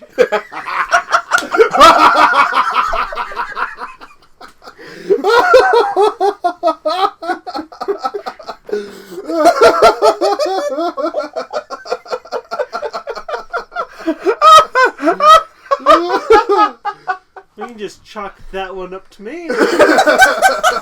I'm glad you good, sir. It sounded like, for God, you masturbate. It was, oh my God, you masturbate. I know, I'm just saying what it sounded like for a minute there. Lob doesn't articulate very well. No. So, anyways. So back to E3. Now that you have that mental image. Yes. Yep. So this is kind of the moment, like, you know, like I said earlier, when I dedicate time and just really just, you know, just for me, it's just I started paying attention less and less. And I still remember I was with Joey at the time where like we were watching the Nintendo press conference. I keep forgetting what year it was. I think 2013, could be wrong. Where the only announcement I cheered for was the announcement of the release date for Ace Attorney versus Professor Layton. Yeah. That was it. It was like, I just like really, because it's one of those things where it was rumored was it gonna be Japan only? Was it gonna be coming to the States? Like, and just it was very vague. And the moment it's like the Ace Attorney versus Professor Layton is coming out on August and this day, and I was like, woohoo! and it was that's all it was. It was just the announcement of the release date, and then it went on to the next game, and I cheered. I remember my favorite moment watching E3 was with Joey, and it was for exactly yep, which one you're talking and about. it was for Twilight Princess, and we saw Link turn into a wolf, and we both just screamed as loud as we could. Link is a werewolf. That is actually, like, that trailer is actually considered one of the biggest, like one of the most, like, biggest moments of E3 history. Because it's like the audience, as soon, because it, like, built up, and then as soon as they revealed... exploded as much as we did. Yeah, as soon as they revealed that it was Link, everyone just, like, stood up and cheered. It's just like, yeah! And then after the trailer, Miyamoto comes out with the Master Sword and shield. Yeah. And it's just like, oh, God, that was such a good E3. And that was a subsequently really good game.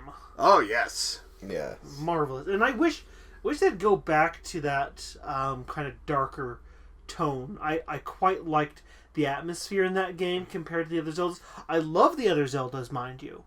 But I love that dark atmosphere that Twilight Princess had. I really did. Twilight Princess and Majora's Mask mastered that kind of somber. Yeah, I love that somber Zelda. These new ones, Breath of the Wild, oh my god, is amazing. Well, Breath of the Wild is actually like a very good median between the two, I think. There's a somber mood because the entire kingdom is like dead. Right. You know, I mean, granted there are towns and villages and settlements and people living and the world is alive, but at the same time you go to these ruins and it's just kind of this somber feeling of just, it's like, whoa. Like, one of my favorite places is in the game is Ateka, which is in the northeastern corner, and it was the fortress that was the last stand of the Highlands. You know, it was basically supposedly an impenetrable fortress up in their northeastern corner of the map, and you know, and it's just completely ruined with Guardians and Ganon's corruption, and it's one of these like somber modes as you're like walking up to this abandoned ancient fortress that has been ruined to get to the Guardian Tower up at the Sheikah Tower up at the very top to unlock the map for the region. And you're going there and you're just seeing like these like ancient guardians like patrolling it, guardians around, and you hear the story from like the local NPCs that say that's like this was once considered an impenetrable fortress, and you're just like, whoa. Yeah. It has a lot of moments like that for me. So it's not nearly as somber as Majora's Mask or Twilight Princess, and I agree with you that those are two of my favorite games in the franchise. Mm-hmm. In fact, probably my next two favorite after Breath of the Wild. Mm-hmm.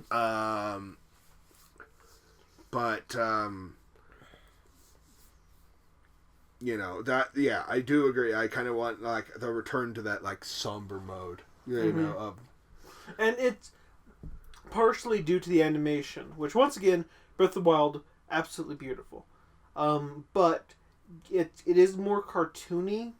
You know what I mean? The whole cell shaded thing gives it more. It's kind of half realistic, half cartoony atmosphere, or maybe not atmosphere, but look to it. At least in my opinion. Twilight Princess was more anime style realistic view. I don't know if I'm explaining this right. I don't know. I liked Grittier. I liked the grittier, more serious animation of Twilight Princess. I thought that really helped with the mood more than Twilight Princess did. Or not Twilight Princess, excuse me. Twilight Princess had... Twilight Princess more than Twilight Princess? I've done that twice today, shut up. Yes. More than Breath of the Wild. Now, I disagree. I think that this art style could really sell that somber mood very well. And the one thing I love about the art style for Breath of the Wild is I can tell this is going to look good forever. Yeah. I agree. Breath of the Wild is going to look fantastic 5 generations of gaming from now. You know? Like Wind Waker does, Mm-hmm. Yeah, Wind Waker still looks amazing back on the GameCube. Yep. But, so, while, they could really make it a lot, they could really easily turn it into a much more somber tone, Yes. Like, use a bit more of their darker color. Like, when you're in a stormy area just before the rain hits, and it's all just cloudy and thundery, it hits that dark, somber kind of, like, color scheme. Uh-huh. Because the shading and all that, Mm-hmm. Yes. So, if they kind of use that shading all over the place without needing the storm clouds, really, Uh-huh. it hits it perfectly, And so, that art style, I think, fits it very well. Slight deviation. Remember how I told you earlier that you can deflect incoming bokoblins thrown by moblins? Did you ever think of using the metal boomerang weapons in a thunderstorm to throw it while it's being charged and then have that lightning hit them and then it returns back to you? Yep. That sounds amazing and I've never done it. So, the lightning will deflect the boomerang. Okay. It will not work. I have done that where it's like waited for the boomerang to be like, like showing it's like it's about to launch. Throw the boomerang. I missed. It hit like middle between us, Uh-huh. and I was disarmed because it just like knocked the boomerang out, But still, the lightning hits them. Yeah. Yes, if you time that right, you can have it where the boomerang will hit them, and shock them at the same time. Mm-hmm. And so. Yeah, you just need to get the timing down, but it is dangerous. Yeah. Yeah.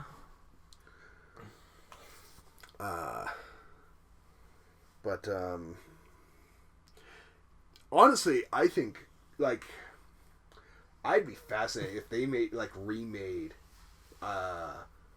Majora's Mask with Breath of the Wild's engine. Oh boy. And I want a hard mode, damn it. Of Majora's Mask? Yes. Oh, God. It's already a difficult game. Well, there kind of is one. Hero mode. For the 3DS version, there's hero mode. There's a hero mode for it? Really? Yeah, in the 3DS version. Huh, I thought that was only on... Yeah, Majora's Mask, that's another game I need to walk through just to get things right. That is a game that has a lot of stuff, and I did use a walkthrough when I originally played it. When I originally played it, yes. To find all the damn masks. Yeah. But I remember the first time me and my mom, we played a lot of the old ones together. Played that through. We played it 100% completion and got all the masks and everything. Yep. And that was really awesome. A very side quest heavy game. Yes. It's wonderful though. Oh, absolutely. Like until Breath of the Wild, it was like my favorite Zelda game. you know. Mm-hmm. Yeah, and so, like, don't get me wrong. It's like Ocarina of Time was very good, and actually did pretty good with that somber atmosphere as well in Adult Timeline era. Yeah, yes, it did. Hyrule Field seemed much more somber and quiet than, you know, it did as a child. And I loved hunting Pose. Yeah, and especially when you exit the temple and seeing the market that was very bright and colorful and very cheerful atmosphere, now completely dark and dead. Yeah, they did a very good job with that. Yes. And I remember just one of those things where I still say Redeads are like my most hated enemy of like Zelda history because they basically scarred me as a child. They were quite terrifying back in the day. So it's one of those things where I remember like first time first time encountering them, and then finding that they're in the town as I'm leaving. I'm like, it's like nope. Pretty much, yeah. Yeah. Although I actually read an interesting theory about the Redeads. The reason why the ones in the town don't freeze Link is because, like, Redeads, the ones, like, it theorizes that either they're the ones that freeze you are either magically created, or they're like spirits of like the Sheikah. Uh-huh. You know, they're Sheikah that were forced to be undead. And the ones in the town are the Redeads of Hylians, and they don't have the ability to freeze you. Because they have a similar effect as if you're hit with a Deku Nut. Yeah. Which the Sheikah used to create that flash they used to disappear. Yeah. So that's a theory I heard that as to why Sheikah, or the Redeads in Hyrule Castletown don't do anything to you until they can catch you, versus the ones that are in like the dungeons. Huh.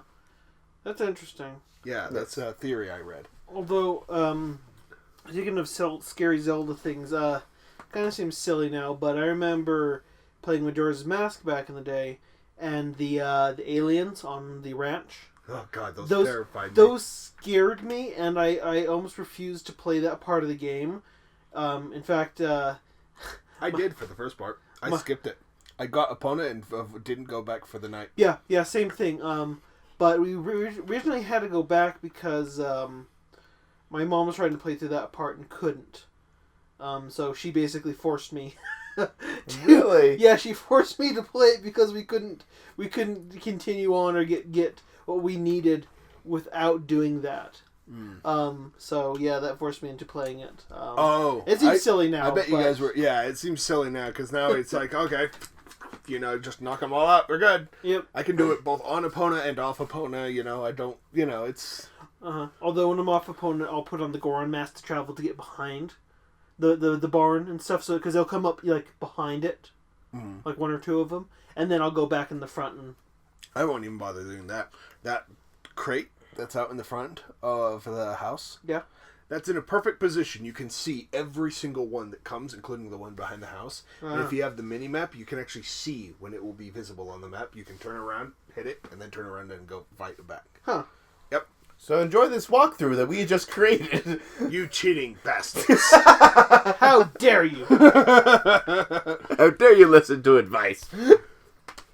That's it. No more listening to our podcast. We're ending it here. No, I still need to talk about Ace Attorney. No, you don't. I finally remembered. No, you don't. I finally remembered. No, you didn't. Wait. You already talked about it. Yeah. To make sure I didn't forget this time. It's been 2 podcasts since I... Oddly enough, I actually do want to end it. Of course you want to end it, but please give me some time. No. This is my favorite video game franchise of all time. No, but this is kind of our running thing. We're just going to deny you. Please. But then the podcast series will end. What are you talking about? Yes, everybody will end when he talks about Ace Attorney. No, we're not. Don't declare that nonsense. So everybody vote if you should talk about... What do you mean voting? Vote in the comments if you should talk about it next time. Yes. Are you serious? Yes. We already had one comment of Quindle demanding to be talked about. Or Quindle will decide to troll you and say absolutely No. Don't put that idea in her You head. know what you must do. Oh, you know that she would have. As soon as we were talking about this, she'd get that idea in her head. Oh, God.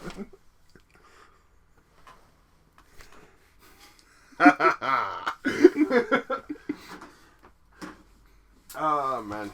You know what I really hope they announce at E3 this year? Huh. Golden Sun. That would be cool. The 4th Golden Sun game. Because, god damn it, they ended the last one on such a cliffhanger. And it's like, there are literal petitions begging them. It's like, please continue the damn franchise. And their website is no help. So it's like, oh god, please Nintendo, please push them to make Golden Sun. It doesn't even have to be on the Switch. If it's on the 3DS, I'll be happy. Hell, they could decide to return back to the Game Boy Advance and make it for that. If they wanted to, I would be content. That'd be quite amazing, to be honest.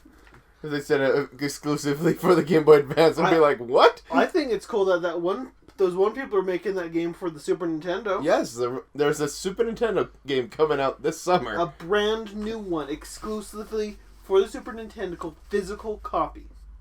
Yes. New cartridge and everything. Yep.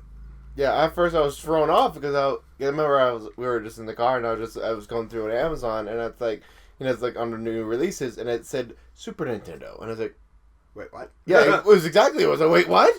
And then for the research, like it was legit. Yeah. 2D fighting game being made for the Super Nintendo this year. And I was like, whoa. I mean, you could. I mean, technically, it's it's kind of the era of graphics for like RPG Maker, Yeah. and if you Yeah.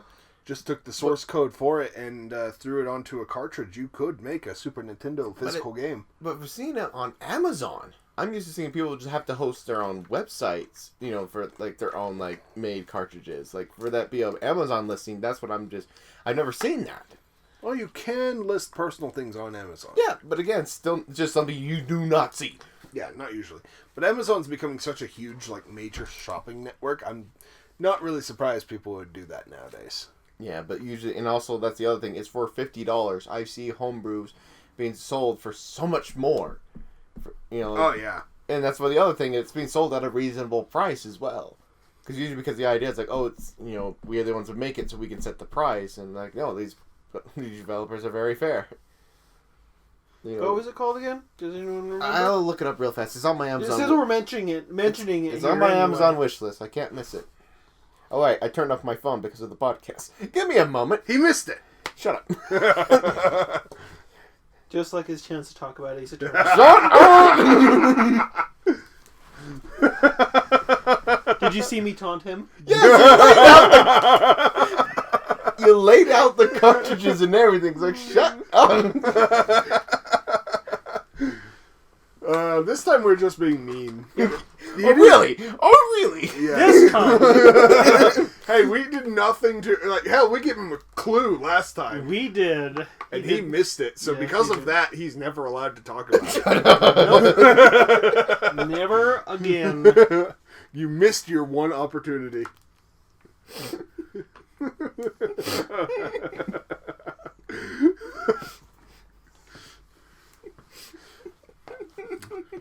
Are there any games that you're in particular wanting to the Switch to have, or any Nintendo console really? Yes, the Switch and a new F-Zero game, or the Virtual Console for F-Zero X and or GX.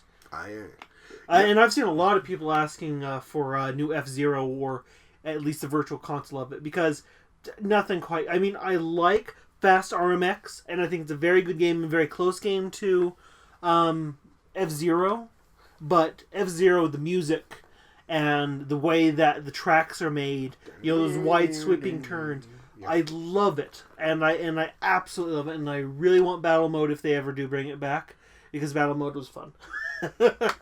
What I want is a new Or Death Star Race, Fox. right, God Death damn it! Enough with the N64 remakes. Shit. Well, a new Fox came out on... Nope, it was a remake. It was literally the same plot as Star Fox 64. Really? Yep. Huh. Star Fox ReZero had the same plot as... I didn't know that. Yep. Huh. Yep. It had different gameplay mechanics, but for the most part, the plot of the game was Star Fox 64. Yeah, a new Star Fox. I love Star Fox. It's one of my favorite franchises for Nintendo. And that would be awesome too. Right. Yeah. Anyway, the game, Jesse. Alright, it is called The Unholy Knight, The Darkness Hunter for the Super Nintendo. It's made by a company called Retroism. And it'll be released on June 29th of this year. So, a month from now. Yep. It looks cool. It's just a fighting game. Like an old classic arcade fighting game. Oh, yes. And not one of the endless remakes of Street Fighter 2. Yes. Yes. So, again, just took me completely off guard to see that. Yeah, that's cool. Uh, Oh, there's a huge retro scene. there is. For old consoles and stuff like that. Yeah. You don't say as I point to like all Yes, my I retro know, and stuff. I'm in one of their rooms at the moment. It's like I subscribe to a service that delivers retro games to my door. Yeah. And I did some free promotion for them as well because I love them so much. But that's cool. Yeah, Retro Game Treasure is the name of the company, by the way. Shut up. Not sponsored, but would be. What? So you get more money, Jesse? Oh, for heaven's sakes! You know, if you had just ended it and said not sponsored but wish to be sponsored, Mike probably wouldn't have caught on to that. Just pay us already, damn it! I'm pretty sure that would be the letter to Crunchyroll for our promotion. Just pay us already, damn it. Just the person that opens that up, just sees that email. Just pay us already, damn it. They're like, what? Yeah, it's like sponsorship request. Pay us already, damn it. Approved. That'd be the most amazing thing if we said that as a joke and somebody said yes. Then we'd actually have to do things about anime. Oh God, the horror. Is what to say, I know, but right? we'll be on top of that, no problem. Yeah. Granted, I'd actually have to sit down and watch anime more. Oh no, we're putting putting such a high bar for you to work. Yep. Sit down and watch anime for a living. God damn it, no. I know, it's like, gosh. It's like, imagine you sit down and you complain about, gosh, guys, I have to sit down on my computer all day. Now I have to sit down on my computer all day while watching anime here on Crunchyroll.com. Subscription starts at $6.95 per month. And just use the code Jesse's a Thief to get a free month. Yes! And also feature another feature anime is Ace Attorney. And you just pull me off screen. Yep. Anytime you say Ace Attorney, we just like throw you out of the room. It's like, nope.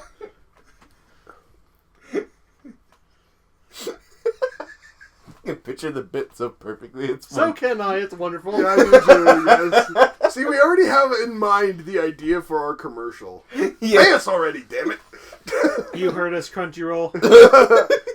Tag Crunchyroll in the thing for this. They'll get the hint, or else. What? Or else we won't accept their sponsorship. Fuck you! You're terrible to negotiate. You realize I just threatened them to give us a sponsorship, or else we won't accept it. Right? That has no meaning whatsoever. Wait, it's like they better accept our proposal and send us a sponsorship, or we shall refuse their refusal. Yes. We will go Luffy on I them, can damn get it. that. I can get behind that. We will go Luffy on you. You should know what that the means. bit is still going. This is the whole bit. Yep, this is the whole bit. Yep. This is it. Gosh, it's a long ad. We're good at it. Yep. Oh, man. Man, indeed. What about you, Jesse? Any games that you really want to see, like old retro games that you want to see brought to the Switch? Not current franchises? That one franchise is a current game, so you can't talk about it. Nope. This has to be an old franchise that you want to see rebooted. Yep. I would love a console version of Fire Emblem.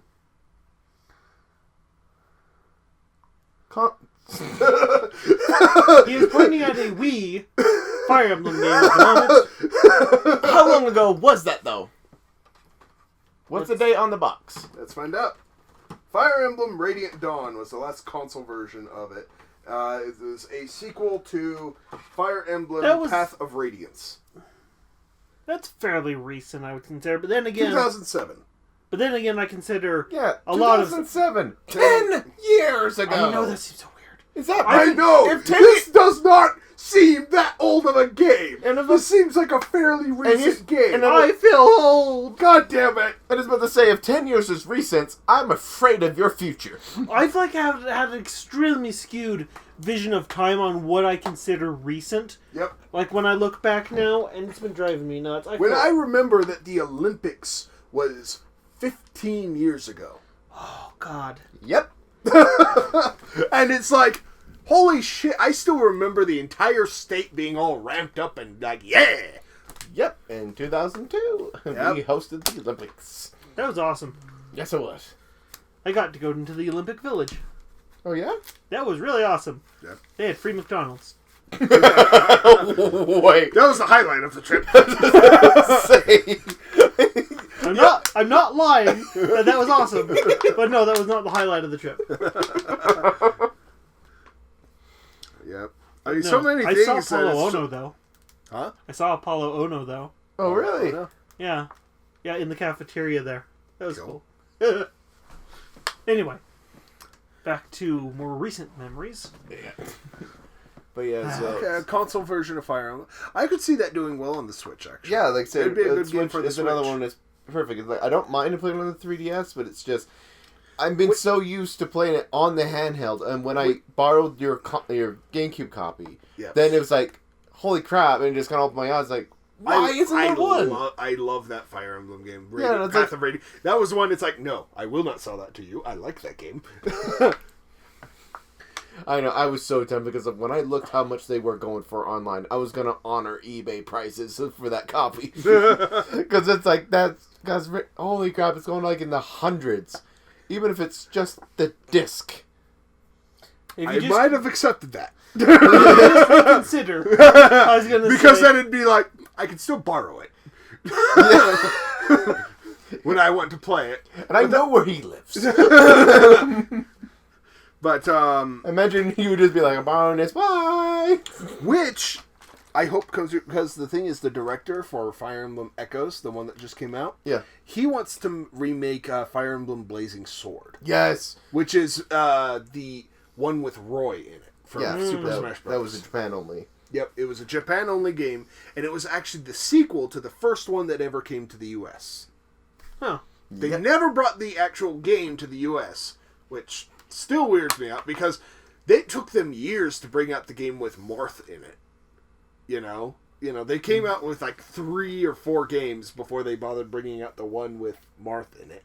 Mm-hmm. And then Roy has never come, like his game has never come to the U.S. Yeah, in fact, when they're making Super Smash Bros., the original one, that's one he was in the first one, right? Roy? No.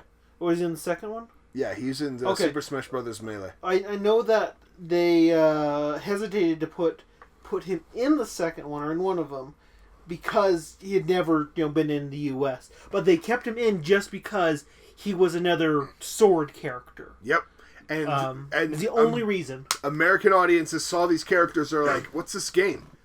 Where are these characters from? This looks awesome. They go and look, Fire Emblem. What's that? Look it up. That's a Japanese-only game? You suck, Nintendo! And so because of that, a direct result of that, because fan demand became so ludicrously high that people wanted the game, they actually ported over Fire Emblem... Shoot, what is the official title called? That's a weird name. It's known as just Fire Emblem here, but it actually has a subtitle. And it's actually the prequel to the one with Roy in it. And it was brought over. I think it was brought over because it hadn't done so well in Japan. And so they ported it over because they just kind of wanted to see, how was this received, you know? Yeah, it was, and also it's just because they wanted to test it, so they had Advance Wars come out, which did really well. And Advance Wars is another one I'd like to see. I think they are doing a remake. Or Not like sure. a special, or like a successor to Advanced Wars. And then heard. Advanced Wars did really well, and they saw that, okay, there's a demand that helped encourage... And this type of game works. Yeah. So they brought in the Fire Emblem game, and it went well. Yes. Very, very well. And so they came out with another one, Sacred Stones. And let me think. Then came, I think, the GameCube version, Path of Radiance. Yes. And then Radiant Dawn. And then there's like Shadow Dragon. Yeah. God, there's one other one I'm thinking of. Then there, I think there was one other Fire Emblem game that came out on the DS that wasn't Shadow Dragon. And then there was like Radiant Dawn, Fire Emblem Awakening. There was afraid I'm no one, but help here. it was Japan only. I don't know the name of it, but again, I don't know if that's the one you're thinking about. I could swear There are so many games on this, and there's so many games. Yeah. I've only played, I think, 2 of the Fire Emblem games. I like it, but it's not one of my all-time favorites. Yeah. Yeah. God, that first game, though, the just Fire Emblem in the US, it has such a, like, it has a somber mode to it. Because it's like, there's a character in there that it's just like, ends up dying. And you're like, no, don't kill her. Damn it, is there a way to save her? There are so many, like, false guides on how to save Ninian from the first Fire Emblem. So many false guides that people say, like, not quite, it's like, similar to the whole, like, how to save Aerith in Final Fantasy VII. Yeah. You know, like, all those false guides. When, in reality, it's impossible without cheat codes. You know? Yeah. And that's another thing I forgot to mention about, like, kind of, we were talking about walkthroughs. Early on, there were so many fake stuff out there, just in the ways you needed it. I remember, like, Pokemon was a big one. Oh, God. How to catch Peekaboo, or find hidden Mew, and, like... Mew is probably the big one. Yes. Like, because there are hidden areas in the game that you can only get to in certain circumstances that do exist. The thing is, though, is that people would say that in these areas is how you find Mew, which is like the 150th Pokemon and the rarest one of the bunch. Yeah. In fact, it is one of the few that is still... You cannot catch it. You have to get it through an event. Yes. It is one of 3, I believe. Mew, Celebi, Victini, and I don't think there are any others. I'm not sure, actually. Didn't they... I know, like, on Pokemon and Pokemon Diamond, there were some legendaries that were locked under an event as well. And the only way I was able to get through them is I had an action replay that triggered them. Or they were in certain areas that you could not traverse, so I turned on walk through anything cheat. So I'm able to walk through water and get to this island that's just off. That's normally like there's only through the event will get you there. It's in the game, but the event would trigger it, so it's just cheat ways to get there. They make it like Hoopa? You had to get through some Oh, sort that's of an right. Some event? of the newer ones. I didn't pay It's attention those, to those. Really. those ones you just go to McDonald's and you just download it. It's not as Or exciting. you just connect to like The McDonald's Wi-Fi. One of their hotspot things. And that was it. But some of the ones I remember, there was like the event to get Darkrai for like Pokemon Diamond such. It was the premiere. We're going to see the movie, and it's like when you want to see the movie, you brought your DS, you connected it, so you downloaded Darkrai during as the movie went on. It's like that's interesting. Oh yeah, so that's how I was able to get him, was just basically walk to the island in the game where he's located. When normally just in the event would go on, it's just like you go to that. Huh. That's cool. Oh yeah.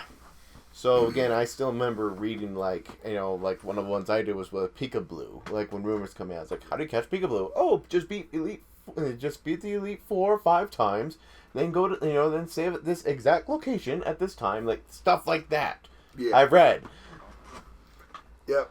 And same thing with people, people in the schoolyard. It's like, oh yeah, I caught this, and I caught Mew with a Pokeball in one try. Yeah, like those kind of stories. Or like, I was at a Pokeball. I was like, I just only had one ball left, and I just happened to be the one, man. I don't have my game here, so you're gonna have to believe me. Yeah. Yeah. Schoolyard stories. and as I over their house, my little brother's barn. I don't know where it is.